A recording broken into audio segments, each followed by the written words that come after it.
Olá, você acompanha a partir de agora o nosso Clube Entrevista aqui pela Rádio Clube de Blumenau 89.1 FM. Hoje, recebendo o Dr. Solveig Davi Marchi, médico especialista em ginecologia e obstetrícia. Dr. Solveig, tudo bem? Seja muito bem-vindo. Tudo bem, é um prazer muito grande, Armindo, estar aqui na Clube, conversar contigo, matar as saudades, né? Quanto tempo, quantas entrevistas, quantas orientações. Histórias bonitas, nossa maravilhosas. População de Blumenau, né?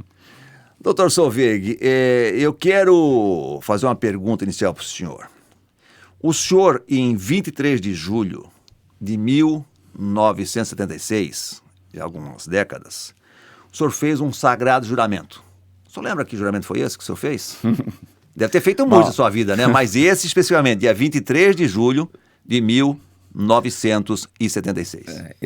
Na realidade, eu fiz um juramento onde falava o seguinte: prometo que ao exercer a arte de curar, manter-me sempre fiel nos princípios da caridade, da humanidade e da ciência.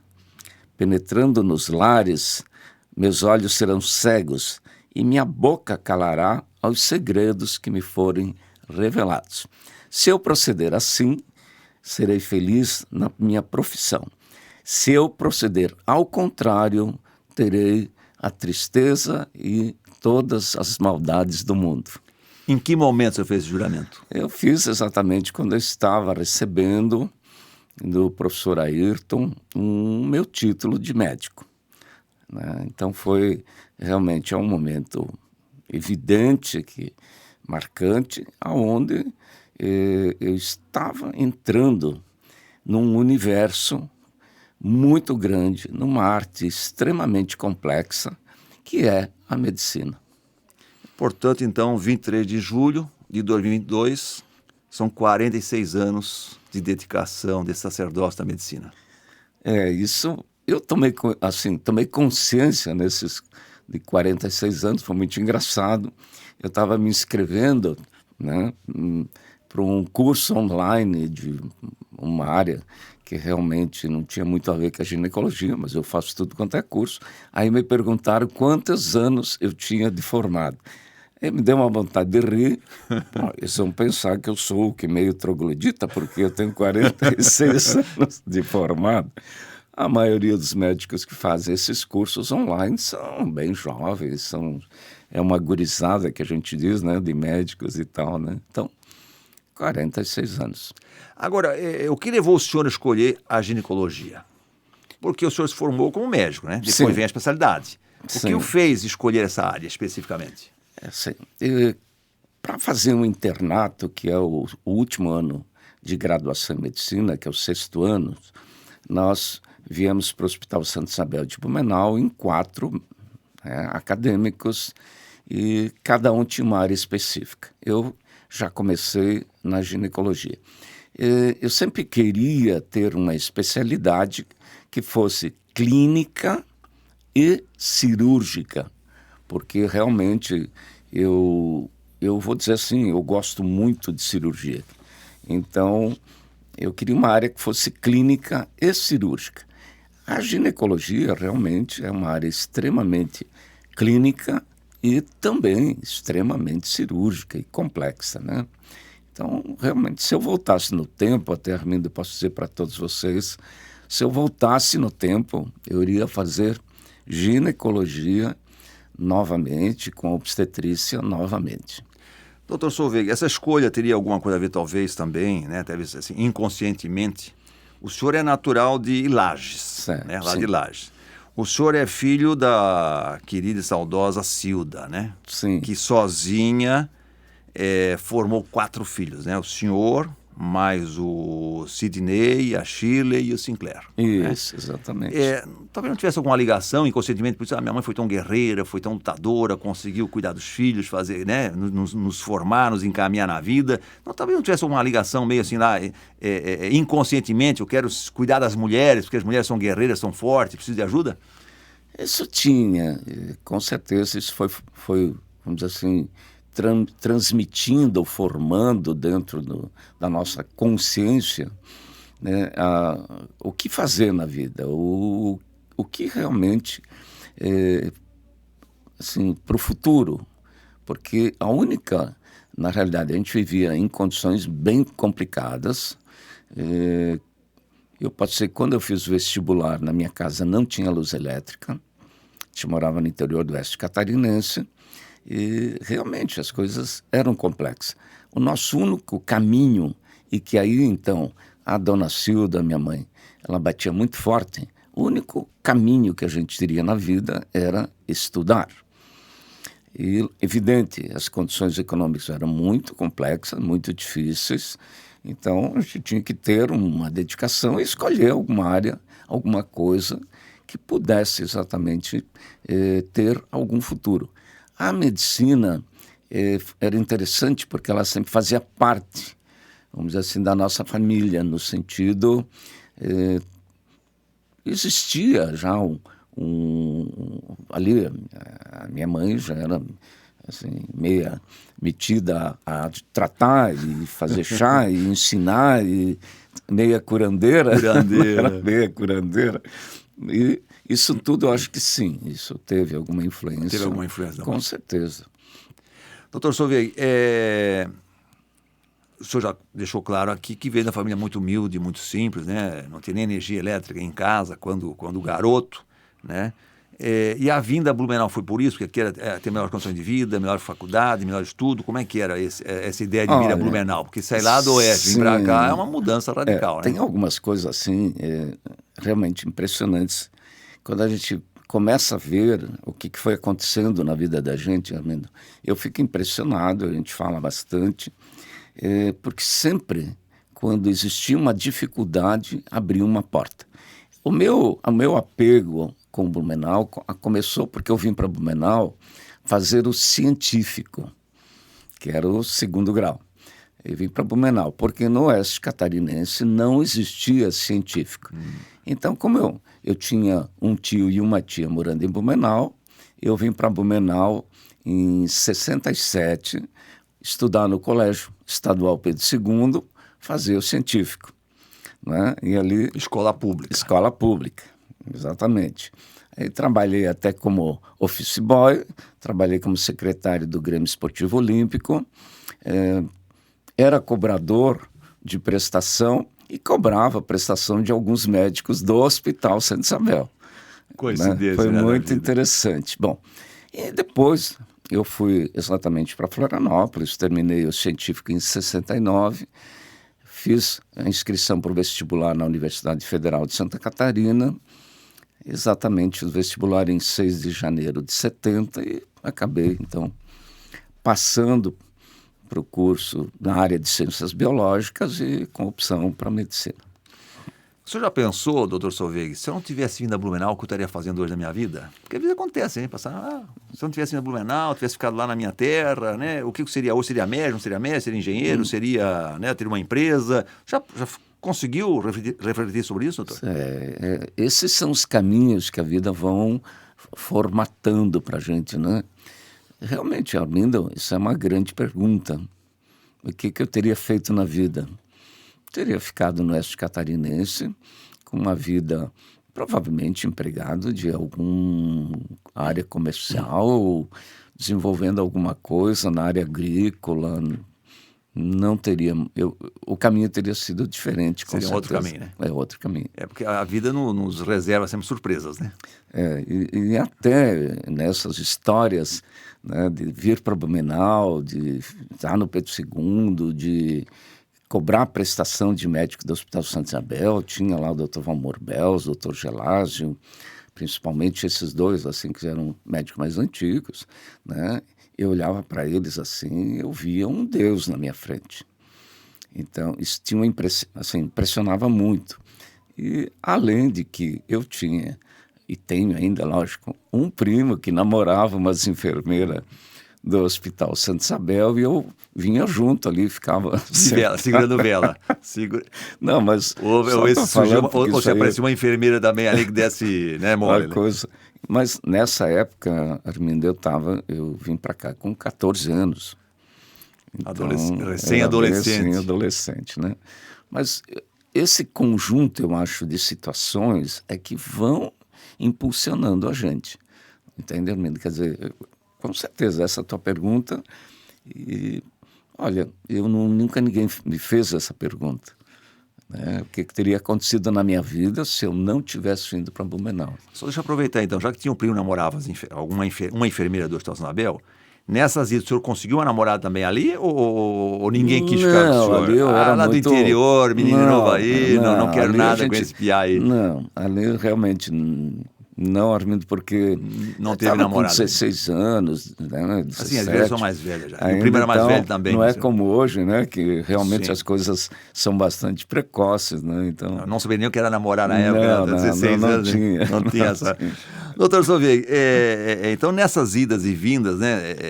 Você sair do lado do interior de Lages, vir para Blumenau, se formou em medicina, se espelhou em 2 médicos em Santa Isabel, se espelhava nas enfermeiras, trabalhava ali, o senhor achou isso bacana, bonito, né?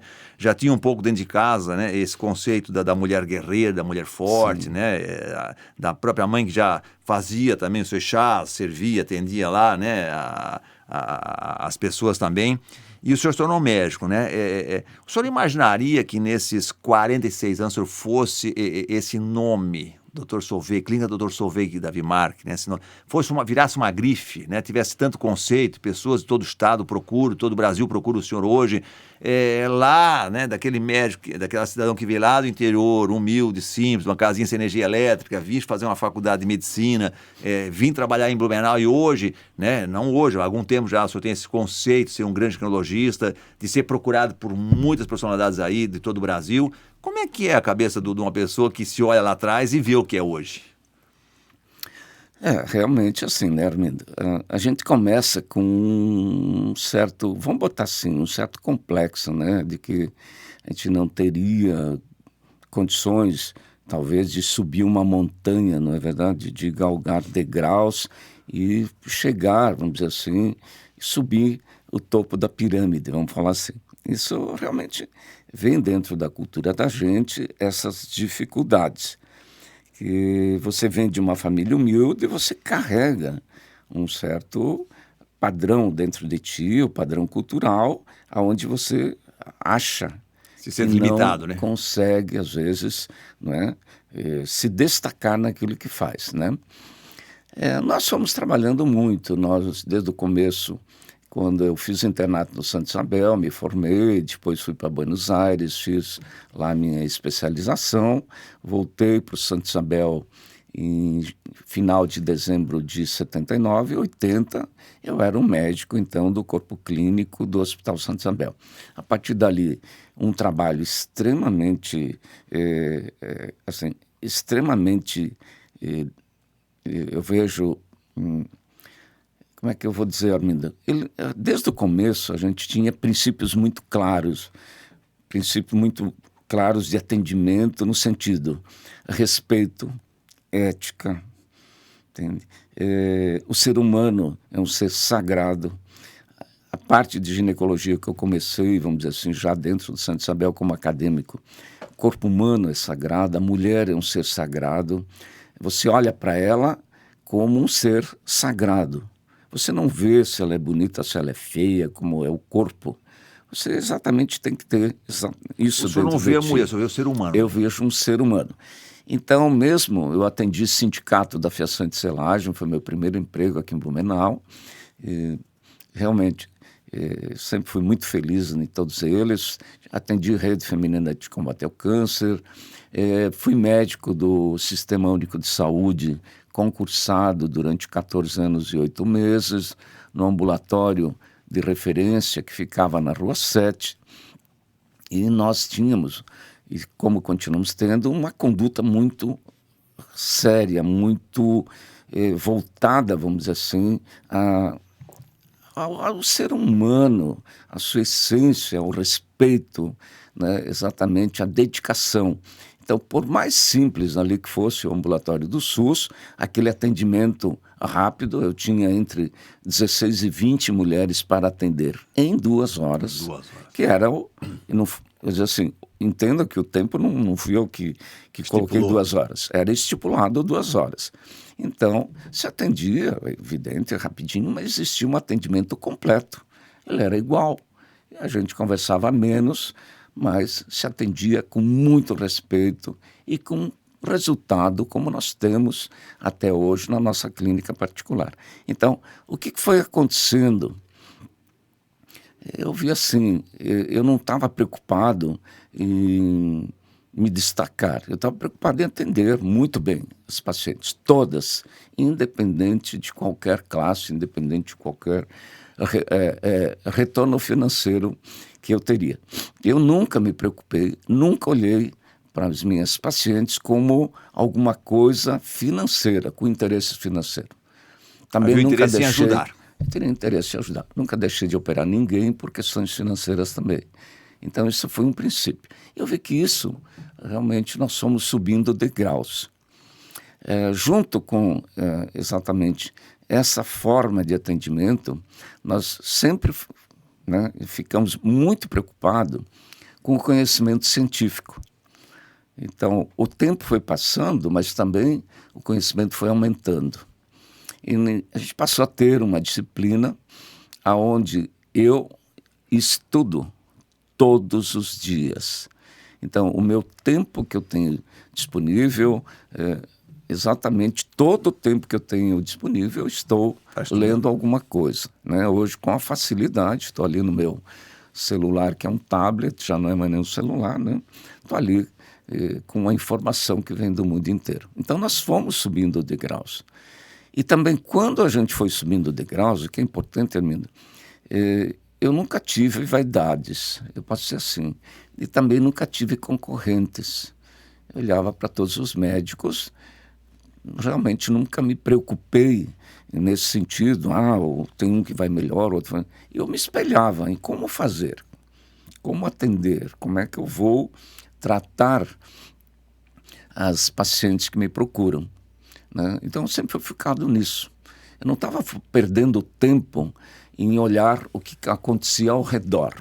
Eu olhava para frente, olhava para as minhas pacientes, como eu faço até hoje, e vejo ali um ser humano que precisa e que merece toda a nossa atenção. É uma obrigação do médico ter o maior conhecimento científico possível, se livrar de crenças e praticar a ciência. Então, eu vi que a gente não é que eu virei uma grife. Eu fico feliz porque eu sou, vamos colocar assim, as pacientes ou as pessoas olham para mim e olham, eu sei, assim, com um olhar de admiração, porque realmente eu sempre fui um profissional extremamente ético. Você se propõe em se doar para as suas clientes, para os seus pacientes, né? E sem se preocupar com o lado financeiro. Então, e quanto mais se doa, mais se recebe também, na verdade, né? Porque Deus abençoa sempre esse projeto de vida, né? Exatamente, essa doação. E tem umas coisas que vão acontecendo, tá, Armindo? O que a gente vê? Parece que quando as pessoas, como todos nós temos uma conduta humana, moral, ética, parece que nós somos até protegidos por esse universo, para não ficar abusando da palavra Deus, né? Que todo mundo usa esse nome Deus, né? Sem muito respeito, né? Em vão. Então, esse universo parece que protege a gente. Recentemente, quando eu tá fazendo um relatóriozinho para ir para um diretor, eu estava colocando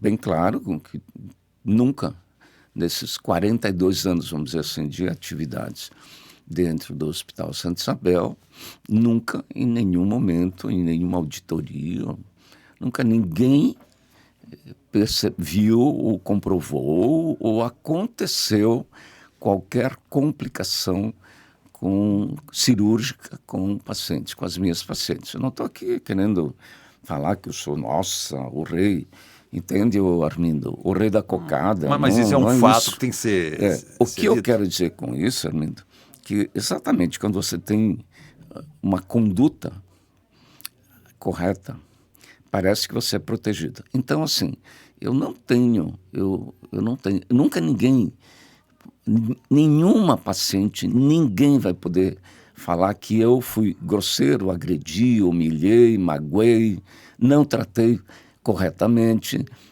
não pode falar. Quem falou está mentindo. Outra coisa também, vamos dizer assim, nenhum médico dentro do hospital vai poder dizer um dia que eu tive qualquer complicação com pacientes. Eu nunca tive conflitos nenhum com pacientes e realmente eu fico feliz por isso, porque infelizmente a gente vê realmente situações complexas atualmente, né, Armindo? Hoje complicado. Esse é o nosso Clube Entrevista e nós estamos conversando com o Dr. Solveig Davi Marchi, médico especialista em ginecologia e obstetricia.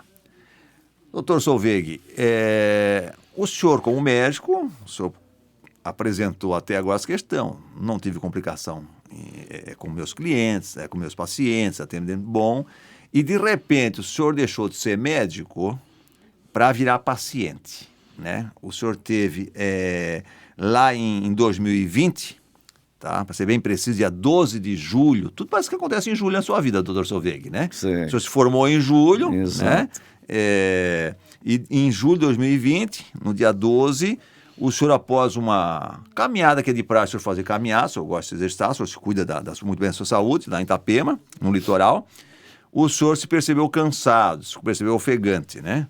Então foi ali que o senhor ficou, opa, o senhor é médico também, algo não está certo comigo, não é a minha idade, não é a minha forma física, né?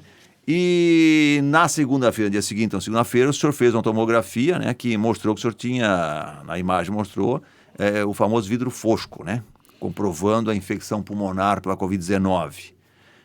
Como todo brasileiro e como qualquer pessoa no mundo, o senhor se isolou para evitar contaminar mais pessoas, né?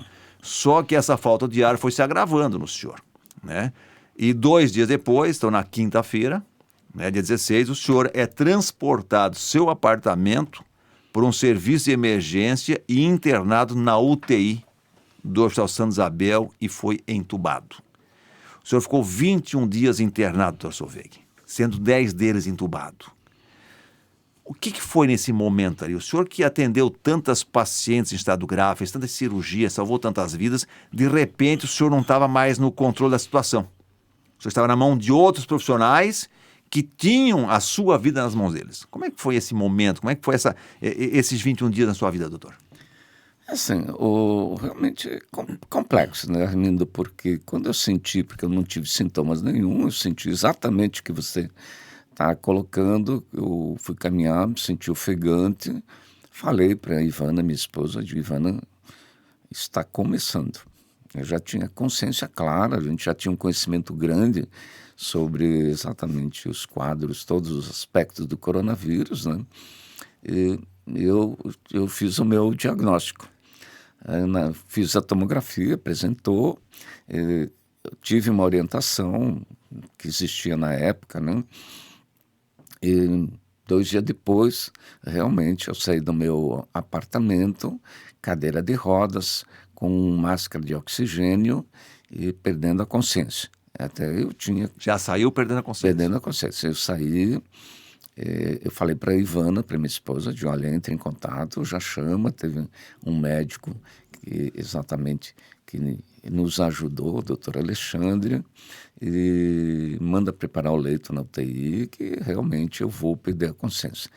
Então, saí de casa, atravessei a rua, porque eu moro quase na frente do Hospital Santa Isabel, a ambulância me deixou lá na emergência, eu fui para a UTI. Bom,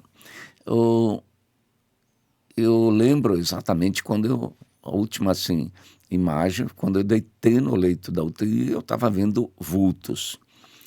E não sei como, a Ivana entrou na UTI. A Ivana sempre teve uma participação muito interessante, eu acho muito importante, em muitas coisas dentro do hospital. E ela conseguiu entrar na UTI. Quando eu voltei para casa, saí da UTI, ela comentou o seguinte, que 2 vezes eu falei que ela não precisava se preocupar, que ainda não tinha chegado a minha hora. Então, quando eu saí de casa ainda, eu tinha que eu estava indo para o Santa Isabel, que eu sempre digo que é o em termos de saúde, é o meu porto seguro. Eu não...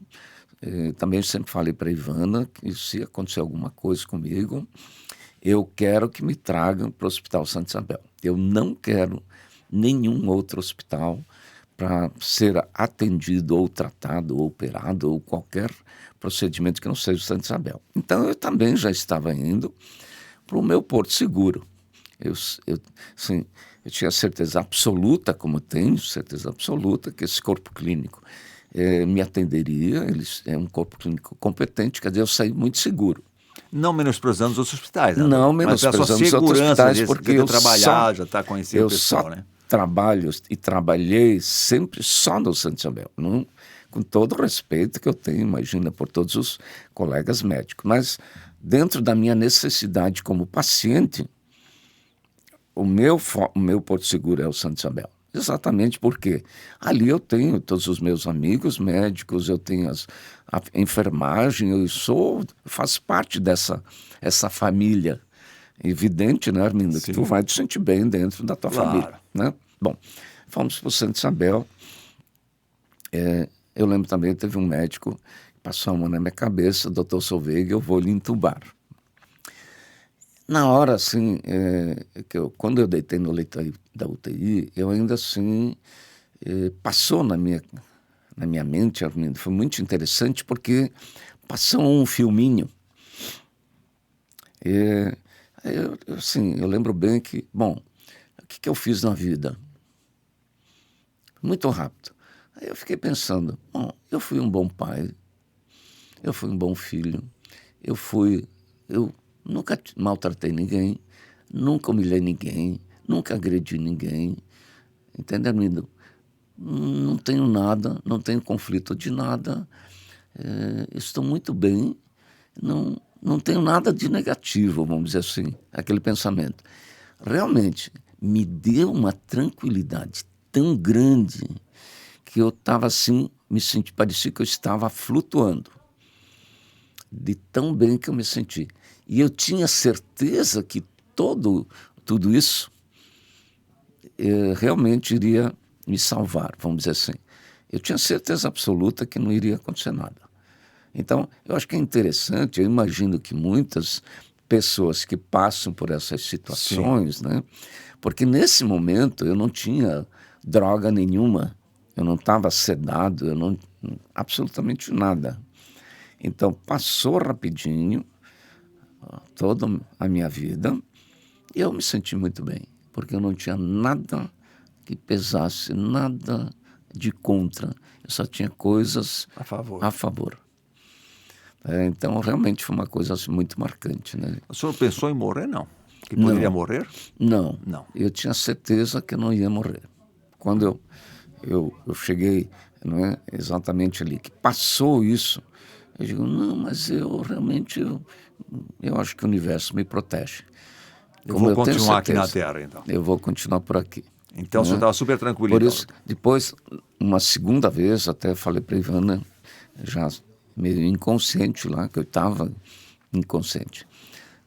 Eu falei 2 vezes, pode ficar tranquilo que não é minha hora. Que interessante. E aí, o senhor, com certeza, isso, doutor, aumenta ainda mais o respeito e o carinho pelo paciente, né? Porque o senhor sentiu-se do outro lado também, né? O senhor estava na mão de outras pessoas. O senhor dizia, eu estou tranquilo, não fiz mal para ninguém, né? Não preciso pedir perdão para ninguém, mas eu estou na mão desses médicos, né? Sim, eles vão ter... Porque qualquer negligência, qualquer erro, o senhor podia ser fatal para o senhor, não é isso? Exatamente. E os relatórios, vamos dizer assim, que não passavam, né, as informações para a Ivana, porque a Ivana ficou exatamente dentro de um apartamento sozinha, porque ela teve Covid também. Isolada. Né? Isolada, sozinha, durante 21 dias. E as informações que ela recebia, tinha o boletim diário, ele era... eu acho assim, não tinha toda a verdade, porque tinha situações que eu estive num estado bastante complexo, quando uma infecção pulmonar, então ali realmente eles ficaram um pouquinho mais preocupados, né? Mas até que foi muito rápido, eu me recuperei, foi muito interessante, tá, Armindo? Realmente foi muito interessante. Doutor, a questão da pandemia acabou fazendo muitas mulheres a não procurarem tratamento médico, a não fazer seu preventivo, né? O que o senhor acha, como é que ficou essa situação das mulheres hoje? O senhor está sentindo agora, na sua clínica, o problema desses 2 anos, né, que tivemos pandemia ali forte, onde as pessoas não iam nem ao médico, com medo de ir no médico, né? Eu vou lá, posso ficar mais doente ainda. Como é que você está encontrando essas mulheres hoje na sua clínica? Realmente, assim, Armindo, vamos dizer assim, é um assunto ou uma situação que foi complexa. Se deixou de realizar mais ou menos 700 mil exames de mamografia. 700 mil exames. 700 mil exames de mamografia deixaram de ser feitos. Isso, Brasil? Brasil. Se calculou mais ou menos isso, né? Tem alguns dados, né? Sim. Os casos, vamos dizer assim, de pessoas que precisavam fazer cirurgias que foram sendo atrasados porque não eram situações de emergência, né? Que teve um período que era muito situações de emergência, sim, né? Urgência, emergência. Então, todos os procedimentos ficaram restritos, né? Então, isso provocou exatamente um acúmulo, uma situação realmente difícil, porque 2 anos, em muitas doenças, são 2 anos que podem ser decisivos entre a cura e a morte, vamos colocar assim, né? Entre a cura e a morte. Então, ficou muito. Se deixou realmente de se examinar, de se fazer cirurgias, um número realmente muito grande. Então, essa demanda, vamos dizer assim, ela ficou, né? Realmente ficou muito reprimida, vamos colocar assim, né? Em muitas situações não se conseguem recuperar, né? Então, isso realmente é muito complexo, muito difícil. Vamos pegar o caso de um câncer, doutor Solveig. Se você sempre fala o seguinte, se você falou que o exame de toque vai detectar um câncer já num estágio já bem avançado. Sim. Diferentemente de uma mamografia, me parece que é uma mamografia, Perfeito. que vai achar ele com milímetros, né? Sim. No caso, uma pessoa que estivesse tendo um câncer, iniciando um câncer, nesses 2 anos, teria um agravamento de quanto numa percentagem, doutor? Sim, teria. Ele, falando especificamente em câncer de mama, até armando uma orientação, uma informação também para que todos tenham essa informação. Santa Catarina tem a maior incidência de câncer de mama no Brasil. Santa Catarina. Tem a maior incidência de morte por câncer de mama no Brasil. E o câncer de mama, quando ele passa de um determinado tamanho, ele realmente, a probabilidade de comprometer a axila, de ter gânglios já na axila comprometidos, vai aumentando. Então, quando esses gânglios estão comprometidos, já entra na fase ou na área da quimioterapia. Então, já é considerado um câncer já invasivo, porque tem células que fugiram ali do tumor e já estão na axila e, com certeza, desses gânglios, através do sistema linfático, ele vai ter células em outras partes do corpo. Então, esse período de 2 anos, realmente, um tumor, vamos colocar que esteja ali com 6, 8 milímetros, ele vai ter um crescimento. Apesar que o crescimento do câncer de mama, ele é relativamente lento. Ele não é 80% praticamente, ou mais dos tumores, tem um crescimento um pouquinho lento. Mas, assim, é claro, num período, vamos colocar, de 2 anos, ele, com certeza, ele passa, né, de um localizado para um tumor invasivo.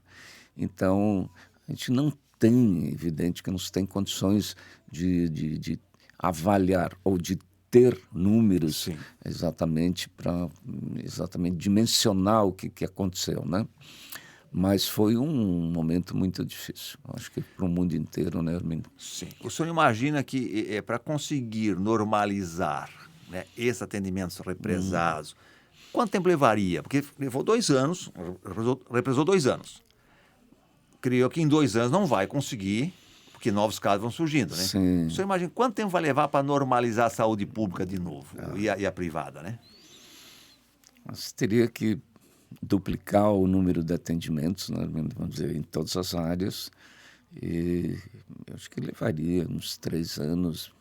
Se duplicasse, né? Se duplicasse. Mas não vai ser duplicado, com que certeza. Ótimo, não vai ser duplicado. Isso é uma Não pergunta... tem como pegar o Dr. Silveira Weimar e duplicar ele, dar um xerox, 2, 3, vamos dizer né? assim, como fazer 700 mil exames de hemografia, que foi um dado que eu vi nesses relatórios assim, da análise da situação da saúde no Brasil, exatamente provocados pela pandemia, né? Por essa demanda reprimida, né? Que foi, né? Como solucionar isso? Realmente é uma pergunta problema seríssimo, complexa, bem difícil. Doutor, e para essas mulheres que em 2 anos praticamente ficaram longe do seu médico ginecologista, né? Que conselho você daria para essas mulheres, né? Venha o mais rápido possível, procure o mais rápido possível, ou o que ela pode fazer até ir procurar uma consulta médica para fazer aquele seu preventivo anual novamente. Qual é a recomendação que o senhor daria a essas mulheres? Eu acho assim, Armindo, realmente a gente viu bem claro que teve um intervalo de 2 anos. Agora que as coisas já estão voltando a um controle, né? Até nós estamos falando antes um pouquinho, na verdade, a gente já está mais tranquilo. Sim. Em função de que as vacinas comprovaram que realmente a vacina é o único caminho para se controlar o coronavírus, né? Isso ficou bem claro. Então, agora, eu acho que já está bem tranquilo de todos se dirigirem ao seu postinho, no seu bairro, né, fazerem o mínimo. Que seria o quê? Para vocês mulheres, qual é o ponto principal? Eu colocaria assim, mulheres jovens, os jovens que eu digo, todas são jovens, né, Armindo? Mas na faixa etária até os 35, o foco ainda pode ser aquele preventivo, colo de útero, lesões pelo HPV. Dos 35 para frente, o foco é mama. Porque qual é a doença principal, a mais complexa que nós temos no mundo hoje em relação à mulher? Mama. Câncer de mama. E também de novembro do ano passado para cá, o câncer de mama se tornou o tumor mais frequente no mundo. Antes era o câncer de pulmão. Então, agora, câncer de mama. Então, acho que podia se focar assim. Vai lá, tranquila, faz lá, colhe o seu preventivozinho. Uma palpação de mama ajuda. Tá? Se tiver oportunidade, insiste em fazer um exame de imagem. Né? Acho que sim. Porque, como você comentou antes, né, Armindo, o toque, a palpação, se comprovou o seguinte: a palpação de mama efetuada por um médico, ele vai conseguir, se for uma mama fácil, pequena, ele vai conseguir encontrar um nódulo acima de 1 centímetro. É difícil encontrar um nódulo abaixo de 1 centímetro na palpação, sendo um médico experiente numa mama pequena. Se tu pega uma mama maior, não vai encontrar nunca. Tá? Então, fica claro, quando a paciente consegue, ela se toca, ela vai conseguir encontrar um tumor de 2 para 2,5 centímetros. Até a gente tem situações assim, de a paciente chegar, eu senti um nódulo aqui na minha mama. E eu digo para ela, olha, com certeza ele tem mais de 2 centímetros. A gente vai lá, mede no ultrassom, realmente, 2,5 centímetros e tal. 2,5 centímetros, se for maligno, já é muito tarde. Não é, entende? Quer dizer, quanto maior o tumor, a gente sabe que mais invasivo ele já é. Né? Então, acho que a palpação não é uma forma segura de você diagnosticar um câncer de mama. Então, procura. Eu acho que agora é a hora, né, Armindo? Nós temos que esquecer da pandemia.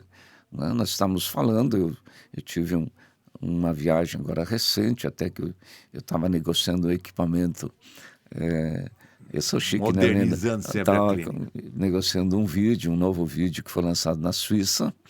E eu estava em Genebra, até fui para lá. E ninguém pediu atestado de vacina, ninguém usa mais máscara.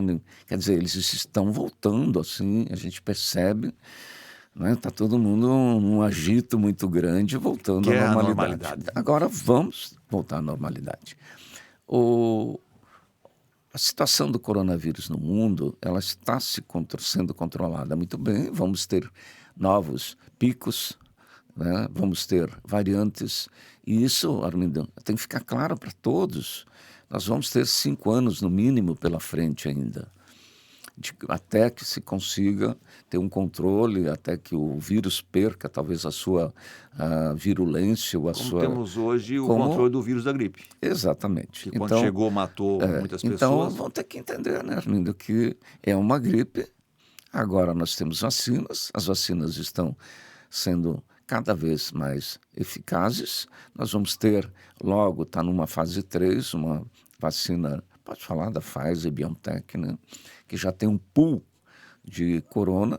Nós vamos ter vacinas de coronavírus que nem chegaram ainda em contato com o ser humano, que a origem, né, de muitos são silvestres, animais e assim por diante, né? Temos agora a varíola do macaco, quer dizer, está mostrando muito claro.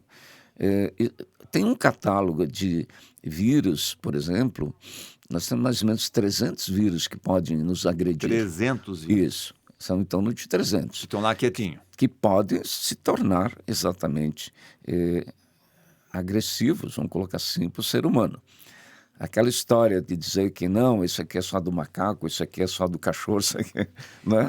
Do camelo, como já aconteceu. O senhor me permite uma curiosidade, doutor Solveig?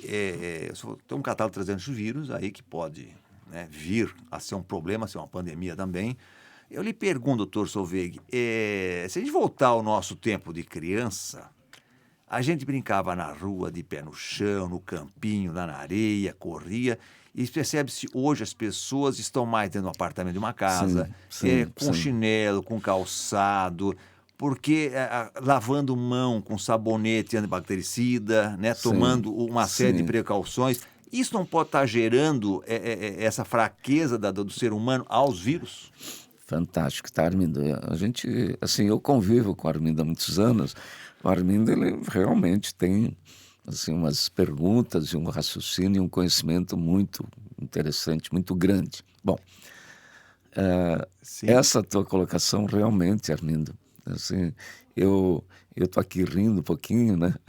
Porque o que eu falo para as pacientes? Lembra da nossa infância também, né? Isso, né? Exatamente, assim, a gente vivia, né, de shorts lá, meio pelado, correndo no meio do mato. Bom, o que eu falo para as pacientes? Quando elas começam com muita coisa, eu falo assim, olha, cachorro vira-lata não fica doente. Só o cachorro. Quando elas falam muito dos filhos, muito desses cuidados que você estava comentando, é óbvio que nós temos que ter higiene. Isso aí é uma coisa básica, higiene. Não ter essa fixação por um exagero de cuidados e tal. Então, você tem toda a razão. Acho que nós estamos numa população com uma baixa imunidade natural, aquela imunidade que você falou, que nós estamos em contato com o meio ambiente, vamos, né? Correto. Com animais, o meio ambiente. Nós botávamos a mão no chão, comia terra, não é? Botava um monte de porcariada na boca sem lavar. É uma forma de adquirir imunidade. Sim, esfregava aqui na camisa e quando esfregava, né? Quando esfregava. Então, assim, isso realmente era uma forma natural de nós entrar em contato com bactérias, com vírus e adquirindo uma imunidade natural. Que diz que tem um vírus bom e um vírus ruim, né? Exatamente, né? Eu acho que isso aí nos protegia ou protege muito, com certeza, muito mais. Então a tendência é o quê? Nessa nova jeito de viver é termos mais vírus atacando a gente. Exatamente, né, Armindo? Os anticorpos não estão preparados para isso. Não estão. E quantos pegam sol, por exemplo, né? O sol, esse contato que nós temos que estar com a natureza. O que nós vemos, né, é muito triste a realidade de hoje, é que a gente vê os filhos do quarto, né? Quer dizer, as crianças, todo mundo está dentro de casa, isolado, cada um com o seu tabletzinho lá, com o seu na mão, e não existe mais absolutamente nenhuma vivência, uma convivência ou contato com a natureza. Como né? se não houvesse vida fora do apartamento da casa. Exatamente. Estamos numa bolha. Acho que isso aí, estamos numa bolha, isso aí, o futuro não é legal, não. A tendência é piorar. Piorar, sem dúvida. Então, seria um conselho, as pessoas saiam de casa, vão para a rua, vão andar descalço, vão pôr a mão no chão, né? Deixa a criança brincar à vontade. Deixa os seus filhos, deixa as crianças rolar no chão, deixa eles botar as porcariadas na boca. Não tenha exatamente esse exagero de cuidado que não precisa, né? Então, acho que o nosso caminho, a gente está vendo que o caminho não está muito bom, não.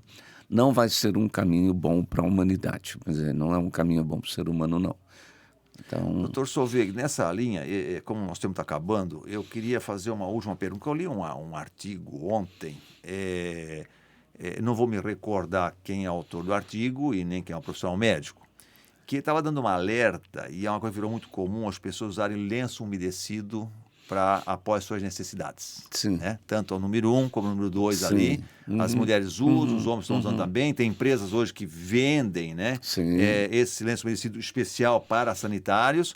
E eles diziam que não é recomendado, principalmente o número 1 já, muita gente diz que não é recomendado, e o número 2 também não é recomendado. Né, porque ele acaba ficando úmido, matando, falamos agora de bactérias ali, né, a boa bactéria acaba também excluindo e vai ter problema sério depois no ânus também. Quer dizer, o senhor tem conhecimento, o senhor acompanhou esse artigo, o senhor chegou a ler esse artigo, ou o senhor já tem uma opinião formada a respeito dos lenços umedecidos para as partes íntimas? O que eu falo já desde o início, nesses meus 42 anos, né, de ginecologista, realmente assim, eu sempre falei para as pacientes que elas têm que ter uma higiene básica, não precisa ter muitos exageros, existem compulsões por higiene, né? Não precisa. Usar, por exemplo, sabonetes o menos perfumado possível. A parte, vamos dizer assim, a parte genital, usar um papel higiênico sem perfume, secar. Não precisa ficar exagerando em termos de higiene, tá? Eu sei que as mulheres são um pouco diferente, evidente, né? Estão no trabalho, estão lá no escritório, estão trabalhando, passam o dia, o que fazer? Não tem por que ficar usando lenço umedecido, tá? Isso aí é uma coisa que eu não recomendo para as pacientes. O natural, você seca, tranquilo. Você não tem nenhuma infecção ginecológica, você não vai sentir nada. Você não precisa usar nenhum absorvente para te proteger. Quer dizer, dentro do natural, a gente não deve usar nada. Óbvio que, falando especificamente na mulher, no final do dia, a calcinha vai estar um pouco úmida, que é o natural. A parte, vamos dizer assim, da higiene após o número 2. Uma higiene local com um papel higiênico. Eu vejo assim, até, não, mas eu quero usar um lencinho umedecido. Nessa situação, até tudo bem, usa lá uma vez por dia, eu acho que não teria nenhum inconveniente. Né? Agora, esses exageros de uso de produtos, lenço umedecido, absorvente para ficar sequinha diária, sabonetes extremamente perfumados, causa o quê? Dermatite de contato, alergias de contato. Eu sempre digo para elas, nossa, isso é ótimo para o ginecologista. É ótimo. Aumenta a incidência de infecção, eu falo brincando, né? Eu recomendo que não use. Claro. Né? Tá. Doutor Solveig Demarque, obrigado a sua vinda aqui a essa entrevista. Bom demais conversar com o senhor. Teríamos muito a conversar.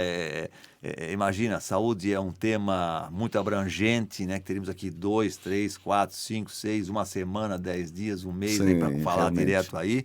Mas eu espero que o senhor possa voltar mais vezes para podermos falar mais sobre a saúde da mulher. Eu quis também fazer hoje, falar um pouquinho também da sua carreira, do seu início de vida, né, para servir de exemplo para a nossa juventude, para as pessoas que podem perceber, né, não é porque eu nasci numa família humilde, uma família simples, uma família pobre, que eu não possa crescer e ter sucesso. Né? O Dr. Solveig é um exemplo à juventude de que é possível sim. Você quer, né, crescer na vida, é possível através do respeito, do carinho para as pessoas e, acima de tudo, a dedicação ao estudo. Então é possível chegar também, né, ser uma referência também naquela profissão que você escolher na sua vida, desde que haja dedicação profissional da sua parte. E parabéns, né, também mais uma vez, pelos 46 anos de medicina, né, de bons serviços prestados às nossas mulheres, né? Quantas crianças vieram, né, com a ajuda pelas mãos do Dr. Solveig à vida, né? Hoje já são mães também, já tendo as suas filhas também sendo, gerando suas crianças, né, e recebidas pelo Dr. Solveig da Veimark, dando as boas-vindas a esse mundo. Então, que o senhor tenha muitas bênçãos na sua vida, tenha sempre muito amor, carinho pelas suas pacientes, as pessoas para o senhor também, e muito sucesso sempre, Dr. Solveig. Obrigado, Armindo. Foi um grande prazer, foi uma conversa muito agradável. O Armindo me espremeu aqui, né, em algumas coisas, mas foi muito bom. Mas é bom, porque eu sei que o médico tem as informações certas. Realmente foi um grande prazer, foi um momento muito bom nós estarmos aqui juntos. Muito bem. O nosso Clube Entrevista chega ao final e nós voltamos numa próxima oportunidade. Um abraço a todos.